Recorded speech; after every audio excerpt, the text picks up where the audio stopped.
Buen día. El equipo está conformado por Caro, Mariana, Fernando Valeria, Mía. y Sophie. El día de hoy vamos a presentar un viscosímetro rotacional tipo Cover. El objetivo de este experimento es obtener los diferentes hologramas de diferentes tipos de fluidos. La arquitectura del proyecto está hecho con material Kinex. Es material de robótica educativa, que con ella puedes realizar diferentes figuras. Para lograr la rotación de los diferentes fluidos usamos un motor tipo NEMA 17. Para poder hacer los hologramas de los fluidos necesitamos controlar las revoluciones por minuto del motor. Para esto se usa un controlador DRB8825. La programación se hizo con el programa Arduino, el cual nos permitirá controlar las revoluciones por minuto en cada fluido. Gracias a la arquitectura nos podemos permitir tener el motor conectado a un husillo de hielo seco que va a girar junto a las RPM del motor. El recipiente se llena del fluido y el mismo movimiento del husillo va a causar que se mueva el fluido. La resistencia que ponga va a causar que se mueva el recipiente gracias a la rondana ubicada en la parte inferior. El recipiente se podrá mover topando con la báscula. Gracias a la báscula podemos obtener un número en gramos. Esos gramos representan el empuje del fluido.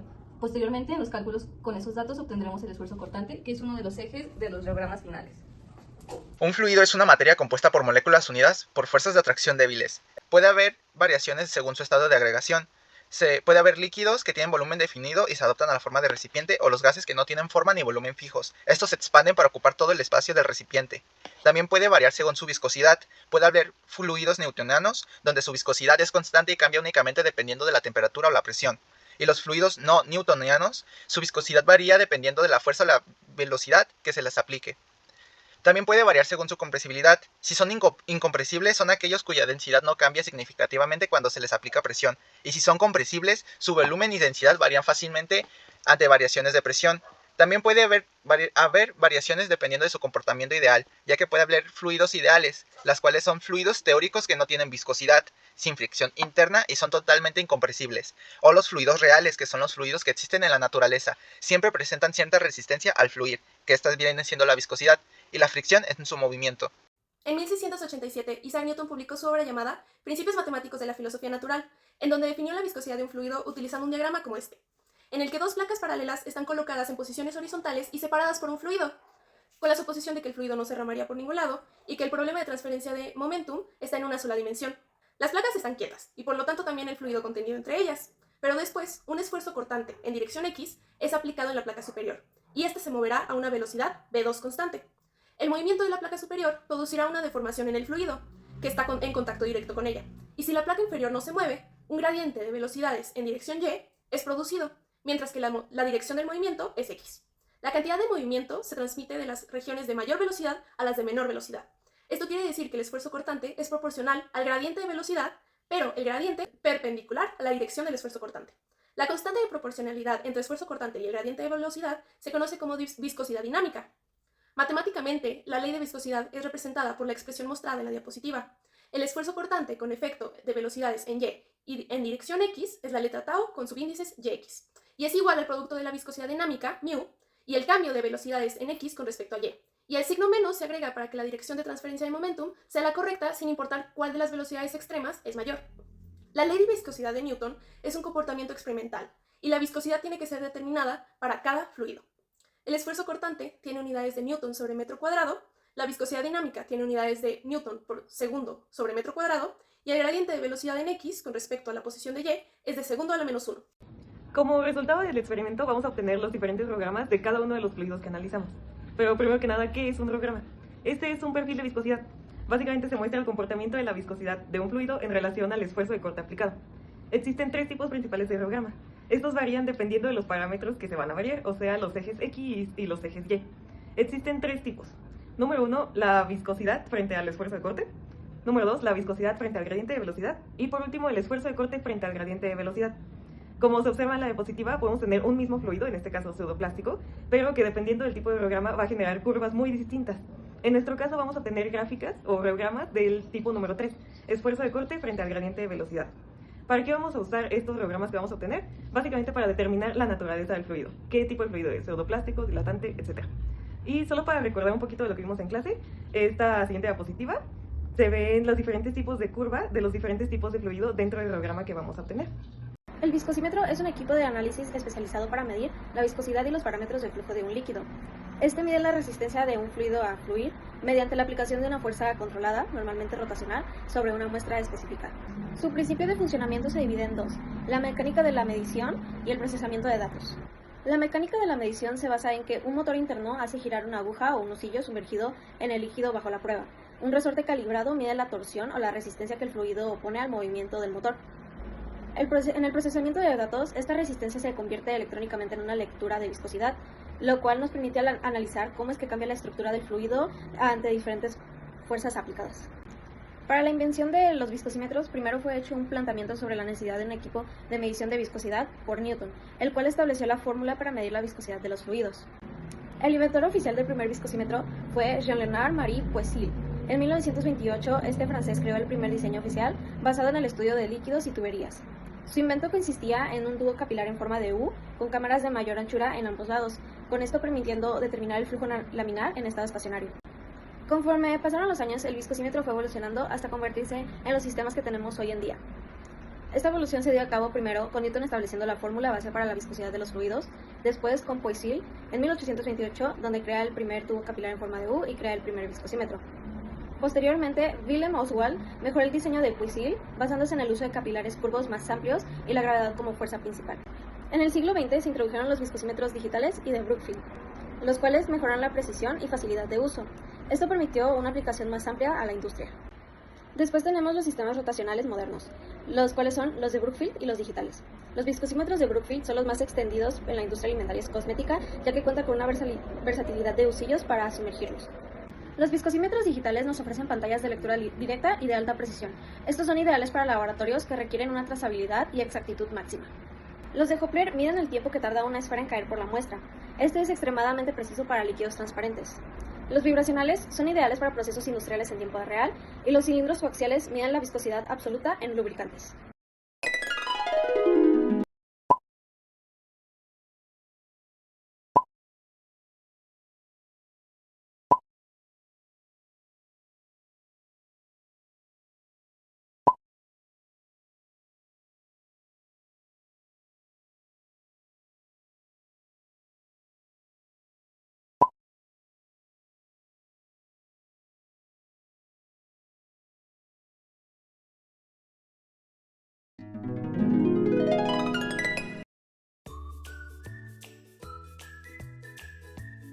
En este nuevo montaje, el recipiente está anclado a un hilo, que sostiene una masa de referencia sobre la báscula. Cuando el motor gira el husillo dentro del pegamento, la fricción interna tensiona ese hilo, restando peso a la masa en la báscula. Gracias a esta mejora, podemos capturar datos mucho más estables para calcular el esfuerzo cortante y construir los diagramas de fluidos pseudoplásticos finales.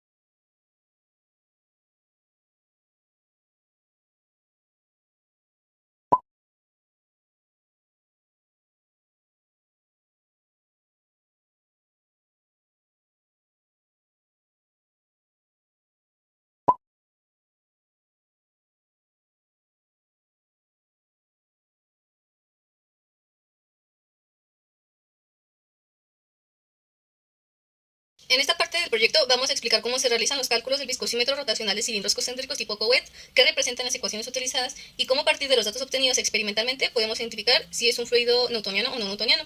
Primero es importante entender qué es lo que realmente queremos medir. El objetivo principal del viscosímetro es determinar el comportamiento rheológico del fluido, es decir, cómo responde el fluido cuando se le aplica un esfuerzo y comienza a deformarse o fluir. La propiedad más importante que buscamos estudiar es la viscosidad. La viscosidad representa la resistencia interna que tiene un fluido al movimiento. En otras palabras, nos indica qué tan difícil es hacer que el fluido fluya. Nuestro sistema está basado en el principio de flujo tipo Couette. Este tipo de flujo existen dos superficies cilíndricas concéntricas separadas por un pequeño espacio lleno de fluido. En nuestro caso, el recipiente externo es el que girará debido a la viscosidad del fluido que se está estudiando, mientras que el cilindro interno permanecerá fijo unido al motor que lo hará girar a diferentes RPM. Cuando el recipiente comienza a girar, el fluido entra en movimiento debido al contacto con la pared del recipiente. Como el fluido tiene viscosidad, transmite parte de este movimiento hacia el cilindro externo generando una fuerza de arrastre sobre él. Esta fuerza viscosa es precisamente lo que queremos medir. Para medirla, el cilindro externo tiene un brazo o palito que entra en contacto con una balanza. Conforme el fluido intenta arrastrar el cilindro, el brazo empuja la balanza y esta registra una masa en gramos. Aunque la balanza mide gramos, realmente lo que nosotros necesitamos conocer es la fuerza que el fluido está ejerciendo y es por eso que realizamos una conversión de masa a fuerza. Nuestros datos iniciales son simplemente las RPM del motor y los gramos de la balanza. Para poder graficar necesitamos transformar estos datos en las dos variables universales de rheología, el esfuerzo cortante y la velocidad de corte. Para ello estaremos utilizando las siguientes ecuaciones. La primera ecuación es la del esfuerzo cortante, que es igual a gramos por 0.00981 por D sobre 2pi r al cuadrado L. ¿Qué significa el esfuerzo cortante? Este representa la fuerza viscosa por unidad de área que el flujo ejerce sobre la superficie del cilindro. Entre mayor sea el esfuerzo cortante, significa que el fluido está poniendo una resistencia más severa. Si desglosamos la fórmula término por término con nuestras dimensiones reales, vamos a entender su lógica. Primero, en el numerador tomamos los gramos de la balanza. Como los gramos son masa y la física nos pide fuerza en newtons, multiplicamos por 0.00981 y lo dividimos. Y este factor lo que hace es multiplicar la gravedad y la divide entre 1000 para convertir esos gramos a kilogramos y así obtener la fuerza neta.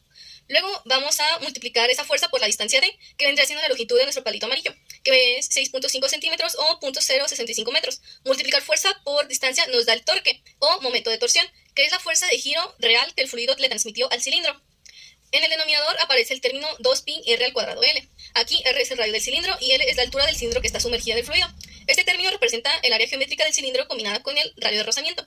Al meter nuestros datos de 100 y 6 gramos a esta fórmula, vamos a multiplicar primero 6 por 0.00981 y por 0.065 en el numerador y luego lo vamos a dividir entre el factor geométrico. Y nos va a dar un esfuerzo cortante de 25.37 pascales. Ahora necesitamos la contraparte, que vendrá siendo la velocidad de corte o gradiente de velocidad, que vamos a calcular con la segunda ecuación, que vendrá siendo velocidad de corte es igual a RPM por 0.1047 por RM entre el espacio entre el cilindro y el vaso. Físicamente esta variable nos dice qué tan rápido cambian las velocidades entre la capa del fluido.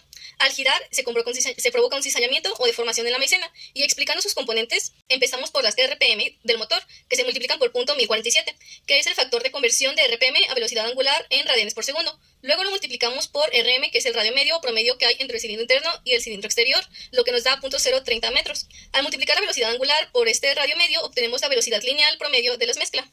Finalmente, todo esto se divide entre el espacio que hay entre el cilindro y el vaso. Al tener un cilindro de 2 centímetros dentro de uno de 4, el espacio anular vendrá siendo de 2 centímetros o de 0.020 metros. Al aplicar esta fórmula para nuestro primer punto de 100 RPM, el cálculo nos arroja una velocidad de corte de 15.71 segundos a la menos 1. Pues que tenemos el esfuerzo y la velocidad de corte, vamos a calcular la viscosidad aparente dividiendo el esfuerzo entre la velocidad de corte. Para nuestro primer punto dividimos 25.37 entre 15.71, lo que nos da una viscosidad de 1.615 pascales por segundo. Para poder identificar qué tipo de fluido teníamos, repetimos este mismo procedimiento en cada uno de los niveles de velocidad que probamos, que eran 120, 140, 160 y 170 RPM. Al analizar los resultados numéricos finales de maicena, notamos que a 100 RPM la viscosidad nos dio 1.615 pascales por segundo, pero cuando aceleramos el motor al máximo de 170 RPM, la viscosidad subió de forma continua hasta llegar a 2.376 pascales por segundo. Esto significa que el fluido se volvió casi 47% más espeso o resistente simplemente a mover más rápido. Este comportamiento donde la viscosidad aumenta al incrementar el cizallamiento es la definición matemática exacta de un fluido dilatante. Para visualizar esto de forma reológica, construimos nuestro diagrama, colocando en el eje X la viscosidad de corte y en el eje Y el esfuerzo cortante. Si la maicena hubiera sido un fluido newtoniano, todos nuestros puntos habrían formado una línea recta perfecta con pendiente constante. Sin embargo, al graficar nuestros datos reales, la línea describe una fuerte curvatura hacia arriba. Gráficamente, esta curvatura exponencial hacia arriba es la huella digital geométrica de un fluido dilatante. Gracias a las ecuaciones mecánicas del brazo de palanca y a los modelos hidrodinámicos de Couette ajustados a nuestro prototipo, pudimos validar nuestro viscómetro casero, demostrando de manera práctica el comportamiento no newtoniano y dilatante de la maicena. Continuando con nuestro proyecto, el segundo fluido que decidimos caracterizar fue el resistor o pegamento blanco, pero como ya se explicó anteriormente, tuvimos que evolucionar el modelo ya que el resistor es un fluido muy denso y altamente adherente, lo que hizo que el sistema de brazo y balanza pues no funcionara ni fuera eficiente. En nuestro nuevo modelo, cuando encendíamos el motor en diferentes RPM, observamos que en la pantalla que la balanza daba números negativos.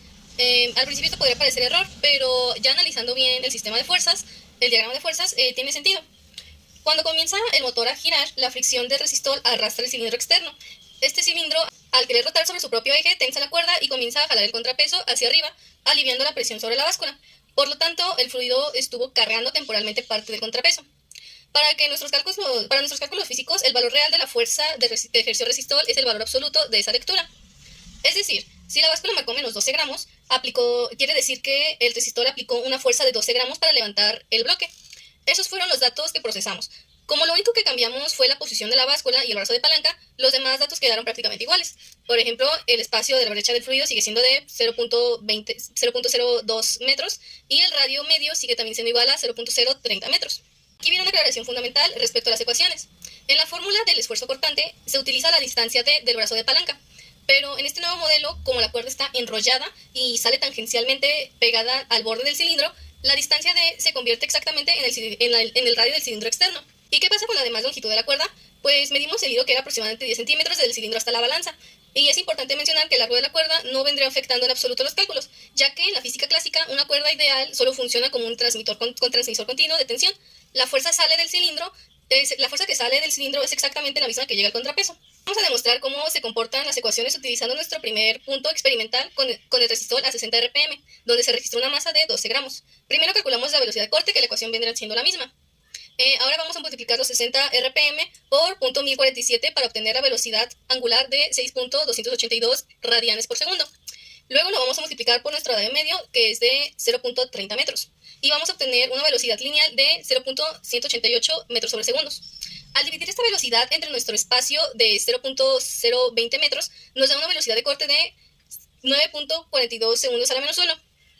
Después calculamos el esfuerzo cortante y en el numerador vamos a multiplicar los 12 gramos por 0.00981 y por 0.040 metros de radio, lo que nos da un torque neto de 0.00471 newtons por metro. En el denominador calculamos el factor geométrico, lo que nos da un valor de 0.0001508 metros cúbicos. Al dividir el torque entre el denominador, obtendremos el esfuerzo cortante, que es de 31.22 pascales. Finalmente vamos a calcular la viscosidad aparente, que es dividir el esfuerzo entre la velocidad de corte, lo que nos da una viscosidad inicial para el resistor de 3.314 pascales por segundo. Repetimos este proceso con cada una de las velocidades grabadas, que fueron de 70, 80, 90 y 100 RPM, para construir nuestra base de datos analítica. Al observar la columna de la viscosidad aparente, descubrimos que de 60 a 80 RPM, los gramos de la balanza aumentaron de 2 a 22 gramos, haciendo que la viscosidad subiera de 3.314 hasta un máximo de 4.558 pascales por segundo. En este primer tramo, el resistor actuó como un fluido dilatante, volviéndose más espeso conforme el motor aceleraba. Sin embargo, al pasar de 90 a 100 ocurrió el quiebre, y es que los gramos de la báscula pasaron de 23 a 21 gramos, haciendo que cayera la viscosidad drásticamente de golpe hasta 3.478 pascales por segundo en 100 RPM. Esto se explica ya que el resistor no es un fluido simple, es una emulsión química concentrada de polímeros. Al principio, las largas cadenas de polímero están enredadas y chocan entre sí, oponiendo mucha resistencia, que es el comportamiento dilatante. Pero al superar la velocidad de corte, que en este experimento fue de 12.56 segundos a la menos 1, la fuerza de cizallamiento obliga a que las moléculas del pegamento a estirarse y alinearse perfectamente en dirección a la que está girando el motor. Al alinearse, la fricción interna se reduce drásticamente, haciendo que el fluido sufra una transición hacia el comportamiento pseudoplástico, haciéndolo que fluya con mayor facilidad. Cuando pasamos estos datos a nuestro reograma, que es la gráfica de esfuerzo contra velocidad de corte, la curva describe perfectamente este comportamiento y al principio se ve cómo sube como una pendiente muy marcada, alcanza la cresta máxima, pero después, debido a la pérdida de viscosidad por alineación, se flexiona hacia abajo. Este resultado pues es un éxito. No solo demostró que nuestro viscosímetro, modificando con el sistema de tensión, tiene una sensibilidad excelente para detectar variaciones gramo por gramo, sino que nos permitió observar de forma práctica cómo los fluidos no newtonianos pueden cambiar su estructura interna dependiendo de las fuerzas cinéticas que se les apliquen.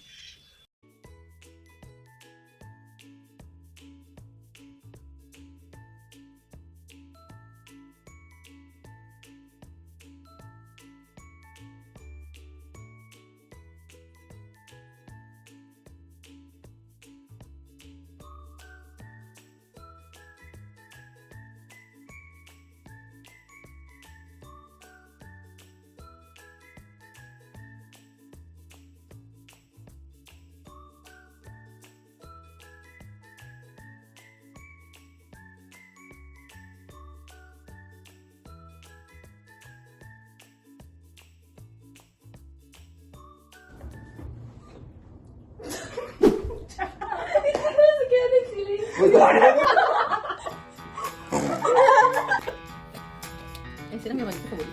Gracias. ¿Y qué estás haciendo? ¿Qué estás haciendo? ¿De qué es? Dilatante. Ella es programadora.